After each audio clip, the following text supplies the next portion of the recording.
నాగర్ కర్నూలు జిల్లా కల్వకుర్తి పట్టణంలోని పలు దొంగతనాలకు సంబంధించిన భారీ మొత్తంలో దొంగలను ఛేదించిన కల్వకుర్తి పోలీసులు దొంగల నుండి పంచలోహ విగ్రహాలను, బంగారు ఆభరణాలను, బైకులను స్వాధీనం చేసుకున్న పోలీసులు గత కొన్ని రోజుల క్రితం కల్వకుర్తి పట్టణంలోని వెంకటేశ్వర ఆలయంలో దొంగిలించిన పంచలోహ విగ్రహాలు మరియు బంగారు ఆభరణాలను స్వాధీనం చేసుకున్న పోలీసులు 1.6 తులాల బంగారు, 5 బైకులు, 21.9 తులాల సిల్వర్, 58.84 కేజీ బ్రాస్ ఐటమ్స్ కలిపి మొత్తం 4,50,000 విలువ కలిగిన పంచలోహ విగ్రహాలను దొంగల నుండి స్వాధీనం చేసుకుని 4 నిందితులను అరెస్ట్ చేసి రిమాండ్ కు తరలించనున్నట్టు మీడియా సమావేశంలో జిల్లా ఎస్పీ వైభవ్ గైక్వాడ్ తెలిపారు.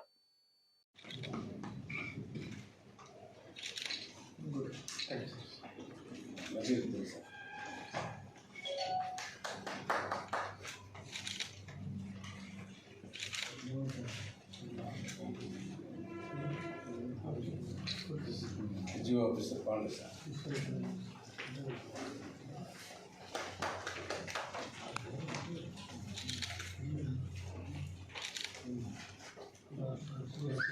Consul Sawan sir.